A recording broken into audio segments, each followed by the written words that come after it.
Hello peeps and welcome to the new YouTube series by Gangrang Triple A, Andy's Advanced Anger Management, where I try to fight my toxicity by talking about broken ships, overpowered ships, stupid gameplay mechanics, or stupid ship classes. So first we talk about Ragnar. Mainly the idea comes from me having replays that no one wants to upload or never uploaded, and I'm just going to upload them myself. So let's hop right into it. First we talk about the gameplay itself, or the game specifically. It's me solo gaming in a Ragnar. It's on hotspot. It's 6 battleships, 5 DDs and a carrier, so kinda weird gameplay or team compositions in general. You can probably tell that it was on the weekend when Preußen got released by the general amount of German battleships in both teams. Specifically, we can have a look at it again. The 4 Preußens in the enemy team. We also have 2, but they're also each team also has a Schlieffen. Yeah. So in this game specifically, what could be dangerous for me?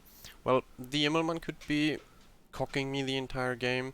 I have to care about the 5 German BBs and their secondary range. It's very likely that all of them run their secondary builds. 12.5 km secondary range with a sluggish ship is not too good. We have a Marceau that could run at me and 1-for-1 me. We have Haaland and a Gearing that could torp me. And I generally want to avoid the Cabaros because I can't pen his side plating. It's 50mm. So I spawned mid. I'm solo gaming, which is kind of nice for once to not be on the same side and the same spawn every single game if you play a division. That pretty much halves the amount of maps you pretty much have, because you're on the same map but you never see the other side, unless it's like mid or late game and your team lost on the other side, or you're running down the surviving carrier. But yeah, it's nice to be solo for once, and Ragnar, as we're going into it now, is probably the most broken ship for solo carries or solo gameplay in general. So why am I making this video? Ragnar, lots of people ask Bison, myself, or other streamers, Super Unicorns, whatever, about Ragnar, what they think of it, how they play it, what are the specs, is it really broken, why is it so broken? I'm going to talk about it now. I couldn't honestly be asked how the ship made it to life in the state it is. The ship is generally considered broken in pretty much every aspect. So, the main point of Ragnar is it's always viable. It's just my opinion, but I think I'm not alone on that one. It's viable in every situation pretty much, or to specify it further, you can get use out of every situation. It doesn't really matter how bad the situation is or what you're facing. The Ragnar itself offers a very unique gameplay, even though the gameplay itself is a bit dumbed down because you're always like shooting. Sometimes you're rotating stealth or you're running at a DD, but in general it's just shooting because you don't have torps. But the main point is you can switch between a cruiser and a DD gameplay immediately and at will. The concealment allows you, it's the first thing, you can get it down to 7.5 with a 7.5 radar with cruiser duration.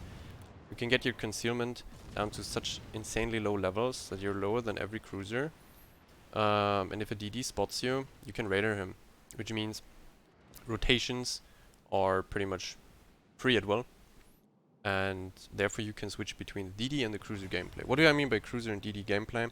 Well, the Ragnar is a very fat and big destroyer with insane guns. We'll get into the guns and DPM later, but it allows you to either farm at range in kite as a cruiser, or to go stealth and run at a DD. If you either know that there's a DD, or if you're abusing timings in the beginning, for example, because you also have a means to spot the DD yourself. That in general is only allowed because of the consume, because of the radar, and specifically also the range effectiveness. If you want to be a cruiser, you're insanely effective at range, specifically because of the DPM and the effectiveness of that as well. You have 25mm plating, and you have insanely large health pool. That's the next thing. The ship has 30k health base and 15k in heals if you run, what is it, Survivability Expert, Superintendent, and the heal flag. It's like 45k health that you could make use of with a 25mm belt. 25, you're not shattering cruiser HE, but you're shattering DD HE, and that's the main point. You're pretty much effectively halving every DD's HE DPM, because every shell that lands on your side plating is getting shattered. The DDs could load AP, questionable then at what range they're fighting you, and how high the AP DPM or how good the AP arcs are. Generally, if you play against the Ragnar, it tends to be better to loot AP if he's flat broadside or quad. Otherwise you shoot HE and you just suffer through your lack of DPM because half your shells get shattered. The Ragnar, because of all the things I just mentioned, can 1v1 every other DD for free and pretty much survives every DD fight. Specifically, when you're a better player, it gets worse and worse. You can outplay DDs from left to right. You can even outplay decent DDs. You can even outplay same skilled players just because they are not in a Ragnar. Ragnar can spot for itself. You pretty much own you have Stealth Radar if you play Concealment Spec, because even if your radar range is the same as your concealment range, by the time you get spotted, he's already so deep that you can radar him. That's the same reason why Petro is still completely bullshit, because the 400 meters between the 12 km radar and the spotting range are actually not there. DD is running at you and you get spotted, you pop the radar, he's probably in the radar already, specifically also because of spotting delay. Anyways, so next thing would be your DPM is lower than Haru, and Haru is also a ship that could theoretically trade you out 1-for-1. Very unlikely that he kills you and he survives. That's mostly not a thing, especially if you have speed boost up as well. But the DPM itself is higher than the actual paper value. On paper it might look like it's meh DPM. Then again, you have to remember, first of all, you have insane range and you're insanely effective at that range. You can hit your shells on cruisers and battleships at 15 kilometers easy mode, and DDs at up to 10, 11, 12 kilometers depending on the DD. On top of that, you have Elbing Dispersion, which makes you pretty much hit all your shells if you have good aim, and you have 30mm pen, which allows you to pretty much pen every cruiser in the game as well. Other than Napoli and the Russians, then again, the Russians you can just mostly burn down or pen superstructure, as or nose as well. You can pen those. You can burn down a Stalingrad and you can pretty much kill Petra and Moskva through pens and fire alone. Napoli is a bit of a bigger problem. It has very little superstructure and you pen nothing on the ship apart from ass and stern, which is very small. So generally you should tend to avoid Napolis, but yeah. That is pretty much about the HE DPM, penning 30mm. AP DPM is also really good. If someone gives you flat broadside and it's a ship that has kind of 40-50mm side plating and below, you can pen it at every range and you get decent AP hits as well. So if he's already on fire and saturated, you can get insane AP DPM as well. Specifically ships like Colombo, for example, or Yamato, Repub. You pen their side plating everywhere, so loading AP is insane as well. Then again, you can target specific parts of the ship, as you can see with this Monty here. Obviously this Monty is a bit dented and confused, he's getting himself stuck in the border. I probably don't want to check my PayPal account after this game, since it looks very expensive what he's doing there to me, very expensive when you're talking about paid actors. But you can target specific parts of the ship, and the effectiveness of the DPM is given through your dispersion and your good aim. If you have insane aim or really good aim throughout the entire game, that's why I'm adjusting my aim the entire time and zooming out, so I can stay zoomed in, but I'm not missing what is going on around him.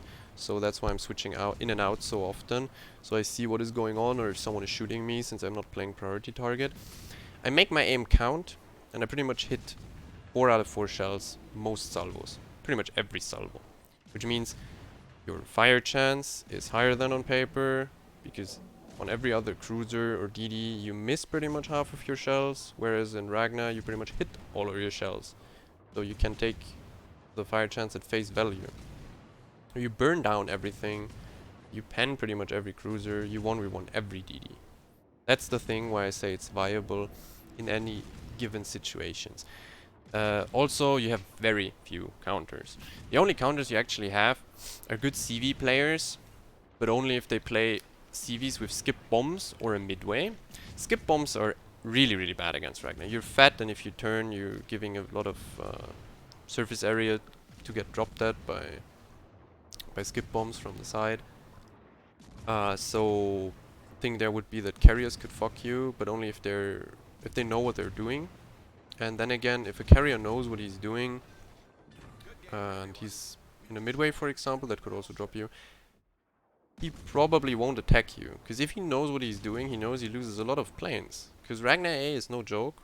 I don't know why, but the ship has more medium and short and medium AA DPM than Haaland with def AA. So coming back to what can counter you, well, theoretically a CV if he's willing to deplane you, deplane himself. That only works without plane losses if you 8 HE, like a Thunderer, full Thunderer salvo, but I think you have other problems if you 8 a full Thunderer salvo for 15 or 20k, whatever. The other ships that could counter you reliably would probably be Ven. You have to really respect Venezia's, though if the Venezia player is dented in his head, you can also trade him effectively, or from stealth, because he has 30mm plating, you pen that. Petro is pretty shit to play against, though in a dedicated 1 versus 1, also in randoms, you can probably outtrade Petros as well. And Schlieffens, or German battleships, but specifically Schlieffen, you have to dodge the 12.5 km secondary range. You can test it against them, like at 12, between 12 and 12.5 is the best option to shoot at them and check if their secondary range is maxed out and if they're spec'd for it. But I would generally advised to stay out of the 12.5 kilometers altogether, and in Schlieffen case you shouldn't even test it unless you have speed boost ready and you can get out of it immediately. You have to dodge them, but that is not a problem. You have 15.6 km range, you're very effective at that, so just kite them out and farm them like a cruiser. As I said, you can switch between the cruiser and the DD playstyle. If there's nothing to do for you, farm like you're a cruiser. If you need to fight DDs, you can just go dark, run at them and kill them. Or if a DD tries to annoy you, you can just pretty much go dark and kill them. Have to be a bit careful though about the situation at hand. Obviously that comes with experience, but yeah, in general.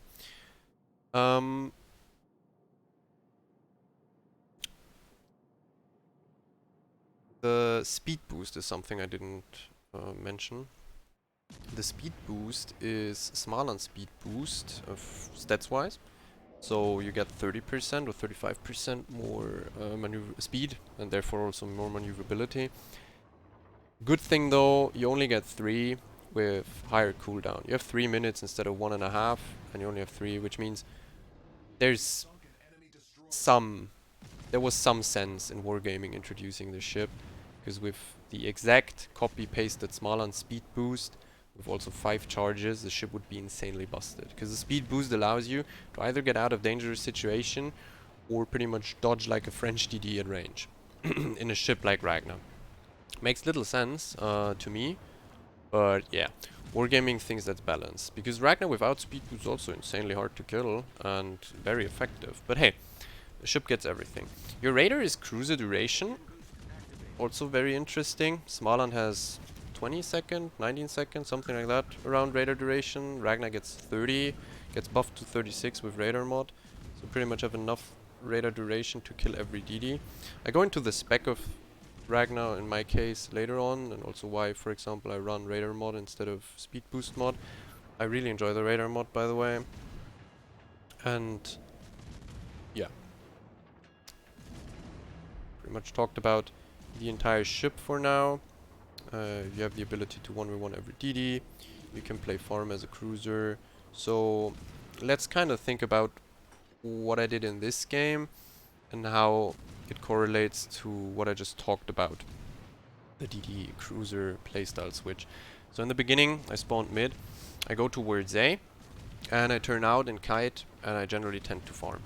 There's no point in contesting the cap when there's a million German battleships that could just run it in at any given time. You have no torps to defend yourself, so they're just going to run you down with secondaries. You have to go dark and run away, and if you're unlucky and they catch you at an unfortunate time, or there's a DD with them that spots you, it's very risky, specifically because I'm not playing concealment, but we can get into the specs later on.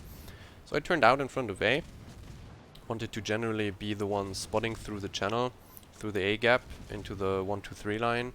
I did that, I farmed a bit, and then the enemy 2DD started running at the 1-2 line. First I switched to the Vampire to get him out, and afterwards the Gearing popped up weirdly on the 1 line. So I ran him down with Radar. There you see it, you just pop your Radar, you run at him and you kill him. Nothing the Gearing could have done, pretty much, other than maybe hitting Torps on me. Torps are generally something you have to watch out for. Torps are something I died to a lot, or I took a lot of damage from. You don't have Hydra and you're very sluggish. And in most situations you don't have speed boost up anymore, which means if you spot the Torps and they're in an unfortunate angle, you most likely will eat them. But with a bit of thinking ahead, you can pretty much dodge those situations. Then I hijacked the Gearing smoke and I just started farming the 1-2-3 line battleships. That brings me actually to the point that I also wanted to talk about. The main gameplay flaws of people in Ragnar. Everyone pretty much knows, or it's a universal opinion, that Ragnar is insanely broken. Broken beyond belief. Still, most people can't make it work, or there are even some weird, deluded people out there that think that Ragnar is not as good, or it doesn't have torps, consumer is shit, maneuverability, whatever. They think that it's a bad ship, whatever. Thing is, lots of people still play it as a DD only. This is probably the worst step. If you play it as a DD or a DD hunter only, you're not getting the full value out of the ship. And it's really hard to play it in this kind of gameplay style alone. I guess a DD hunter only. Because if you run at a cap, which most people do, or towards the cap or towards the enemy DD at the beginning of the match, you have no information what's behind him. And you are fed, sluggish, and pretty slow. You have 1 speed boost, but in generally you can't really dodge if you're too close. So running at a DD without information what's behind him generally tends to end up in your demise. You just die, or you lose so much HP that your worth in the entire game has been cut more than just in half. So that's what most people do, and I would generally advise against it. The only thing you can do, which I do a lot, is go to a flank, for example 1-2-3 line here at the beginning, if you spawn on a flank. Because if you spawn on a flank, you can abuse timings. You do have the option of spotting the DD yourself, and in the beginning of the match, for example go here, and there's an enemy DD coming here, his team is still in spawn, down there. You can probably just 1v1 him without the enemy team realizing at all, or realizing too late, so you're already turned out and kiting, and you're fighting the DD1 versus 1. That's what you can do in the beginning. But running into A or D, not a good choice. The other step, in my opinion, the people that understood Ragnar a bit more, is the people that played as farm or kite only. Tends to be generally more valuable for the team, or they have more success in general, because the ship effectively is a cruiser if you play it like that. The DPM on paper tends to mislead, since you hit every shell and you pen 30mm. You do have pretty much cruiser DPM. You're pretty much more effective if your aim is correct. So those people tend to end up with higher win rate, higher average damage, but it still isn't the full effectiveness of the ship. Full effectiveness would obviously be to switch between the playstyles and adapt to your situation. You can switch between them in-game, you can choose either of them in the beginning. Goal would be to just look at the tab screen, see what's there. If you have a carrier, it's even better because he probably spots out the enemy team, or at least one side, so you can choose what to do in your side and what's in your best interest to be effective.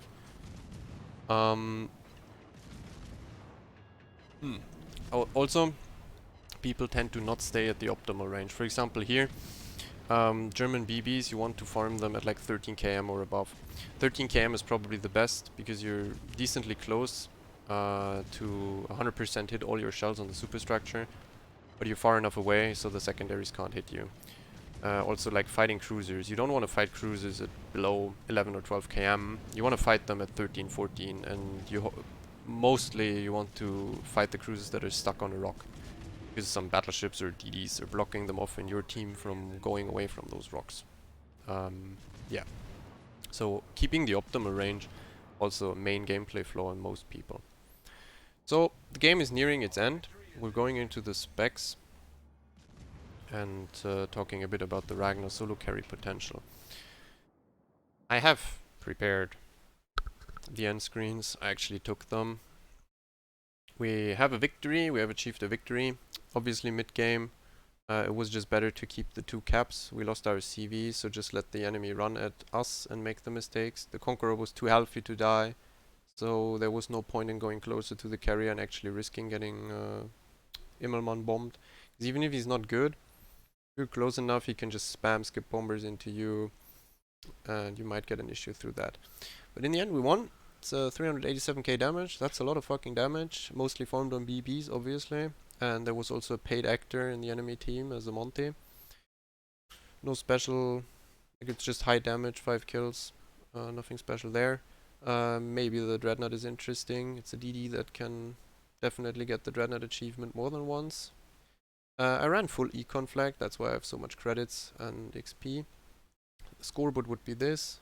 First, I kinda had a team, at least to the midsection. I mean, XPs aren't that high for a win, honestly. But that's kind of the team you need. A team that doesn't die immediately, but dies eventually. And a team that kills a few enemies, but not all of them. So you have a dragged out game with like 1 or 2 non-dented enemy teammates, and you can just farm the enemy team. Other than that, you also probably need people like that Monty or 6 battleships in general to get that high amount of damage. It also was helpful that there were no cruisers, obviously. This is, here you can see Montana. It's very remarkable. Got himself stuck in the border and I just solo farmed him for 124k. It's kinda ridiculous to see. I also farmed other battleships. Ended up being way higher damage than I expected, and sadly I couldn't farm the Immelmann in the end. That was kinda unfortunate. So, gonna quickly whoop up the game. I forgot about that one. While we talk about a quick little thing or two about the Ragnar. What do we have left actually?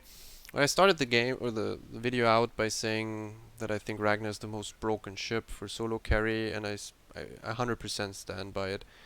Ragnar allows super unicums to get up to 80% solo win rate. There are very few ships that are able or have the kit and tools to make a player reach 80% solo win rate.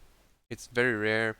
I could think of some other ships that could come close, but if you see the difference to Smaland alone, like you might be a bit better at DD hunting or hunting specific DDs in Smaland because you have better stealth and higher DPM close up. But then again, you have less radar duration, you have no Elbing dispersion, and you have less health pool, and you also don't shatter the HE. Smaland is good for solo win rate as well, and then a few other ships. Maybe we can talk about them sometimes. Not now though. We're switching into the game. Just go over the specs real quick before anyone has open questions afterwards. Those are the modules I use. Prop mod. Always play prop mod on DDs. Please, please, please, please, please. It doesn't matter if your rudder is already shifted when your ship isn't moving. Specifically for DDs and cruisers, prop mod is pretty much always the play. If you want to play rudder on cruisers, please drop concealment and play steering. Always play rudder. Also, rudder is limited by your turning circle, so playing rudder on battleships is insanely fucking useless. People that play it, I don't know. Maybe they love the icon, I have no clue. Radar mod instead of speed boost mod, talked about that already. I personally enjoy the 6 second and therefore like 3 more salvos on a DD over the engine boost. That it improves engine boost duration by 20 seconds roundabout, or 18 seconds I think. But you only have 3 and they have very high cooldown. The problem with this would be if you are full HP and you in the enemy DD also, for example, smokes and you go unspotted at the beginning of the match pretty much, like you're full HP, you're abusing timings on the flank, you manage to run into a DD 1 versus 1 and he's alone still because his cruisers is sleepy, team is sleepy, still in base, not positioned, whatever. Your Ragnar DPM without Fearless Brawl or a tiny touch of Adrenaline Rush, like half HP, tends to not be enough sometimes to kill full life DDs in one radar. I'm talking about DDs like Shimmer, Gearing, Haaland. If you have radar duration, you most likely kill him. It's way easier. Also, you make it easier on yourself because you have just more time in general to shoot at him. You can miss some shots as well, for example. You don't have to hit everything. That's why I like it. Then obviously the gun duration, the gun reload. Please, if you play gunboats, always pick the reload mod and spec range on the captain if you want range. The captain skill give you more range than the module, but the captain skill for reload give you less reload than the module. So obviously you spec module reload, captain skill range if you want to do it. Also the captain skills have like a twist, for example, for Fearless Brawl for 10% you have to be spotted. This gives you 12% base. So never spec range on gun DDs. This is the first spec. In my opinion, the optimal spec for Ragnar. Everything of this is mandatory. This is for survivability and utility. This is so you're always able to radar the DD the moment you're spotted. If you choose to play as a DD hunter, or you switch your gameplay, as said, mid-game. And this is for the range effectiveness, therefore the cruiser playstyle AFT. Those two are pretty much the optimal picks. AFT is mandatory, so is the rest. Obviously last stand, preemptive maintenance is also mandatory, and AR gives you the most out of everything here. I have greased the gears for DD ambushes, if some DD ambushes me or I get jumped at an unfortunate angle, because I don't like incoming fire alert. Incoming fire alert probably is the better skill. Honestly, I just don't like it if I get spammed, because it always activates, deactivates, activates, deactivates. I would play priority target if I could, but it's so depleted of points, the Ragnar, that you can't take it. Also, if you want to play Ragnar and you want to be effective from the get-go, or you want to have the tools and opportunities to be effective from the get-go, you have to get a 20 point captain. Not a 21, but because you can drop this, but 20 points and this spec should be smart. So I have another commander because I don't want to respec them for competitive, so I have like waste 600k elite commander. So I have two, and this commander only switched concealment to Fearless Brawl. You can make it work. In my opinion, you should be way more advanced in your DD gameplay, or in generally as a player. You should be fairly decent, and then you can make work with Fearless Brawl as well, and still switch between the gameplay styles. Because Fearless Brawl might get you stuck in unfortunate situations where you can't radar the DD because you're either running him down while he's already kiting full speed. Then you have to have your speed boost. That is also a thing. If you fight a DD, always have your radar and speed boost ready. If you can fight with a speed boost up, you not only dodge more incoming fire, or you have the possibility to dodge more incoming fire, you can also run down the DD, because you're very slow. You're slower than pretty much every other DD, because you're fat. So, but this in general tends to be better for farming, way better for farming, since you're always spotted. You don't have a smoke, you're always spotted. Yeah, this is probably the farming build. Then there would be a third build that some could consider. You could switch the Fearless Brawl to concealment and drop AR and grease the gears, and you have 4 more points, so you could play RPF. In my opinion, very cringe, but it allows you to just always know where the DD is on the flank or the cap, and specifically trade that DD. And specifically run at him. My opinion, not worth it. Normally you tend to know where the DD is anyway, specifically in random, since the DDs are stupid. That's why also the Fearless Brawl thing works way better than some would anticipate, because you suddenly have an 800 meter gap between concealment and radar range. You have spotting delay in World of Warships, so if the DD is running at you, he himself pretty much only spots you at like 8 kilometers, not 8.3. There's a lot of delay. If you run into each other with two French DDs, for example, two Marceaus, they generally tend to be spotted at like 6.6, 6.7, 6.5 sometimes. It's weird.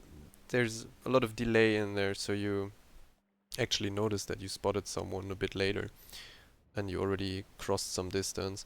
So this is making it not as bad as it looks. And then on top of this, most random DDs are very dented and have very little clue of what they're doing, so you can still run them down, specifically when speed boost is up. That would be the general Ragnar builds. As said, it's a small on speed boost, right? 30% it is. 30%. You have 45k HP, you have a cruiser radar, you have 30mm pen, you have 25mm side plating, shatters DDHE, a 30mm pen out-trades cruisers. You're very effective at range, you can go dark, you can 1v1 every DD, you can farm battleships pretty much at any given range. Very effectively, you hit all your 4 shells on the superstructure, which makes you deal a lot of HE damage. Then you also have a very high fire chance. It's from start to finish, the ship is more broken than anything they have probably released by now in terms of carry power and overall viability. Flags, I would definitely say run Dado, speed and heal. I have no clue why the flags give such high gameplay impact or such high gameplay bonuses.